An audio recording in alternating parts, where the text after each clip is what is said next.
Saudara-saudara yang dikasihi Tuhan, bacaan Sabda Tuhan di hari Minggu ini, kita akan membaca kembali di ayat yang ke-24, 25, dan 26 dari Injil Yohanes 12. Aku berkata kepadamu, sesungguhnya jikalau biji gandum tidak jatuh ke dalam tanah dan mati, ia tetap satu biji saja. Tetapi jika ia mati, ia akan menghasilkan banyak buah. Barang siapa mencintai nyawanya, ia akan kehilangan nyawanya. Tetapi barang siapa tidak mencintai nyawanya di dunia ini, ia akan memeliharanya untuk hidup yang kekal.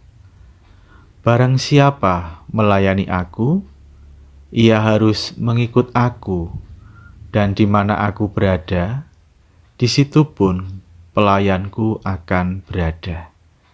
Barang siapa melayani aku, ia akan dihormati Bapa. Demikian sabda Tuhan. Saudara-saudara yang terkasih di dalam Tuhan Yesus Kristus, kita mengenal semboyan para pejuang. Semboyan itu demikian: mati 1, tumbuh 1000. Semboyan itu berisi harapan bahwa ketika ada satu pejuang yang gugur, maka sekiranya akan muncul pejuang-pejuang baru yang ikut bergabung untuk mengusir penjajah di muka bumi Indonesia ini.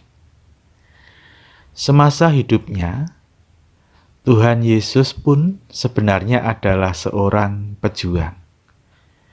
Ia berjuang untuk membebaskan manusia dari ketidakadilan, dari penindasan, dari diskriminasi yang dilakukan oleh sekelompok orang terhadap kaum lemah, juga berjuang melawan penindasan, terutama yang dilakukan oleh penguasa Romawi terhadap masyarakat Yahudi kala itu. Dalam perjuangan menegakkan kebenaran, Tuhan Yesus melakukannya dengan cara yang baru. Tuhan Yesus tidak mengikuti jalan yang sudah dilakukan oleh golongan Saduki misalnya.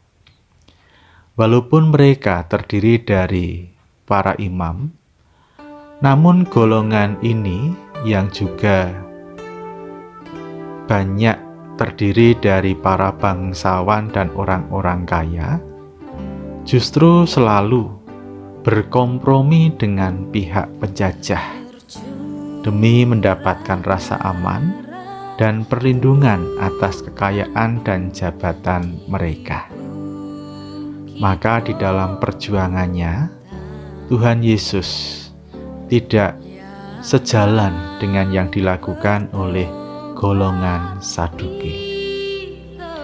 Demikian juga dalam perjuangannya, Tuhan Yesus juga tidak menggabungkan diri dengan yang namanya golongan Farisi, karena golongan ini justru tidak berpihak kepada kepentingan manusia yang paling mendasar, namun justru golongan ini terjebak dengan berbagai macam peraturan kaku keagamaan yang membebani umat. Golongan Farisi ini tidak bertindak apa-apa terhadap kesewenang-wenangan penguasa Romawi, kecuali hanya meratapi nasib bahwa penjajah Romawi terjadi karena ketidaktaatan umat terhadap hukum Taurat. Demikian juga kita mengetahui ada golongan atau kaum yang ada di masyarakat Yahudi kala itu, yaitu kaum Selot. Tuhan Yesus juga tidak sejalan dengan golongan Selot ini, kaum di mana Simon murid Yesus ini berasal. Sebab kaum Selot ini dalam perjuangannya melawan ketidakadilan lebih suka menggunakan kekerasan, melawan dengan pedang, seperti saat Simon memutus telinga prajurit Malkus dengan pedang saat Tuhan Yesus ditangkap. Maka jelas Tuhan Yesus tidak sejalan dengan kaum Selot yang suka memberontak dan melawan penjajah, melawan ketidakadilan dengan kekerasan.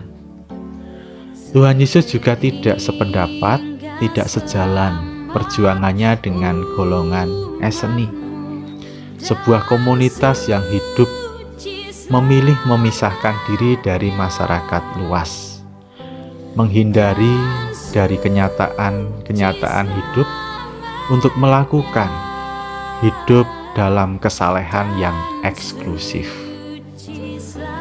Demikian, Tuhan tidak sejalan dengan golongan-golongan yang ada pada waktu itu. Tuhan Yesus di dalam melakukan perjuangan suci, melakukannya dengan jalan baru yang ditunjukkannya.